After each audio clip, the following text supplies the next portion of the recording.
ئەیچی لە هێزی پێشمەرگە بکەین چۆن دەکرێت بە هێزێکی نیشتمانی ئەو هەنگاوەی زیاد لە 33 ساڵە ناتوانرێت بنرێت بە وردی گوێ بگرە و تا کۆتایی لەگەڵمان بە با پێت بڵێم دەبێت چی بکەین.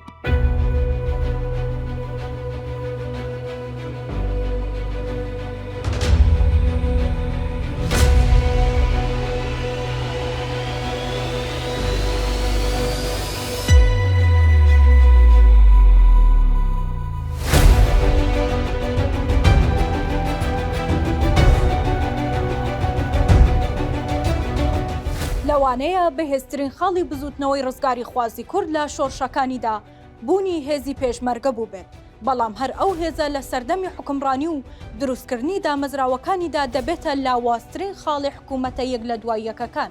باواتایەکی دیکە هەلومەرجی شۆڕش و ئازادی خوازی بۆ کورد شەرعیەتێکی ناوخۆیی و تا ڕادەیەک هەرێمایەتی و نێودەوڵەتیشی پێدا بوو، بەڵام کاتێک حکوومەتی هەرێم دادەمەزرێت و ئیدی شەرعیەتەکە هەر شۆڕژگەڕی نییە و دەبێت بە دامەزراوەی دەستوری، ئیدی لەوێدا شکستی پێشمەرگە وەک هێزێکی نیشتمانی پتە و بڕوا پێکرا و دەردەکەوێت.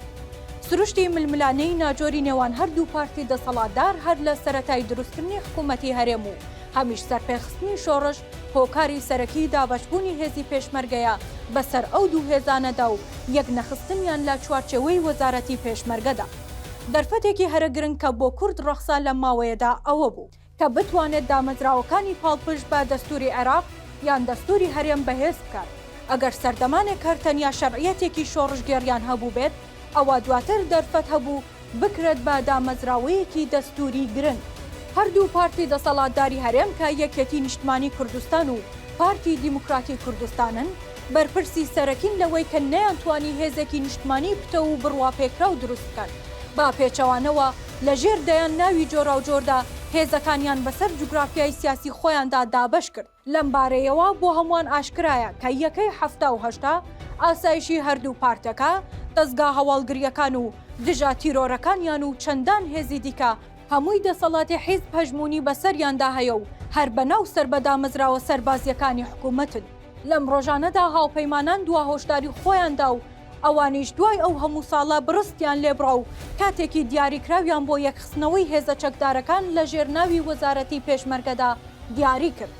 دەکرێت بڵێن هەرێمی کوردستان و هەردوو پارتی دەسەڵاتدار هیچ ڕێگایەکیان لە بەردەمدا نەماوە جگە لە ئامادەکاری بۆ یەکخستنەوەی هێزی پێشمەرگە و دواتریش هێزە سەربازی و ئەمنیەکانی دیکە، چونکە لەم بارودۆخە ناهەموارەی ناوچەکەدا تاکە گرنتی مانەوەی هەرێم و دامەزراوەکانی بوونی سوپایەکی نیشتمانیە بێ ئەوەی هیچ هەژمونێکی حیزبی بەسەرەوە هەبێت جگە لە هەستێکی نیشتمانی باڵا بۆ خاک و نەتەوە.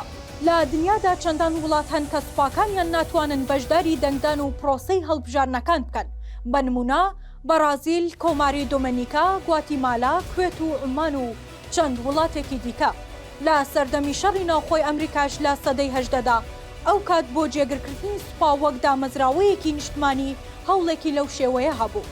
ئەمە نەک لەبەر ئەوەی مافیان پێشێل دەکرێت و ناتوانن بەشداری پرۆسەیەکی دیموکراسی بکەن، بەڵکو لەبەر ئەوەی ئەوان زۆر لەوە گەورەترن و ئەرکیان زۆر لەوە پیرۆسترە لایەنداری بەسەریاندا زاڵ بێت یاخود بەکار بهێنرێن. خاڵی لاوازی پێشمەرگەش لە ئێستادا ئەو شتەیە کە هەمیشە دەتوانرێت ئاراستە بکرێن بۆ لایەنێکی دیاریکرا و دەنگ بدەن. سوپا نابێت ببێتە مەترسی لەسەر خەڵک تا نەتوانن ئازادانە دەنگ بدەن. فەرماندە و پلەباڵاکان نابێت بەشدار بن لە ئاراستەکردنی سوپا تا دەنگ بە لایەنێکی دیاریکراو بدەن، بەڵکو دەبێت هەر کەس و لایەنێک دەسەڵاتی شەرعی دامەزراوەکانی گرتە دەست هێز و سوپا پارێزەری ئەو شەرعیەتە بێت، گوێڕایەڵی تەواوی هەبێت بۆ سەرۆکی وڵات. ئەمەش لە ڕێگای ئەو پەروەردە درێژخایەنەیە کە سوپای نیشتمان وەری دەگرێت.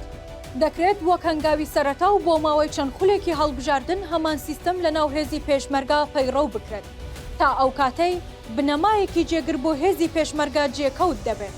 ئەمەش کارێکی نەکردن نییە و دەتوانرێت لە ڕێگای کۆمەڵێک ڕێکاری وردەوە جێبەجێ بکرێت، چونکە دوجار شکۆ و پارێزەری هەمووان بە حیزبە سیاسیەکانیشەوە ئەم هێزە دەبێت.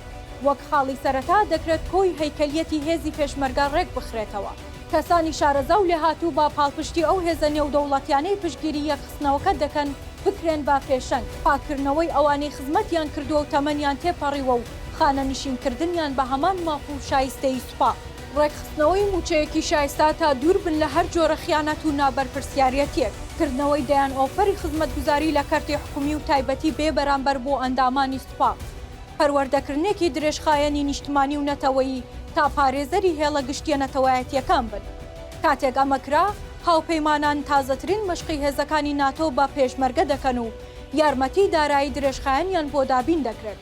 ئەو کات نەک هەرچەکی سووک و مامناوەند، بەڵکو بیر لە دابینکردنی چەکی قورس و پێشکەوتوش دەکرێتەوە بۆ هێزی پێشمەرگەی نیشتمانی، کەواتە لەوانەیە ئەم هەنگاوە گاپێک بخاتە هەژمونی حیزبە دەسەڵاتدارەکان، بەڵام دەبێتە پارێزەری کۆی قەواری هەرێم و شکۆ و سەنگیش بۆ دامەزراوەکان دەگەڕێنێتەوە.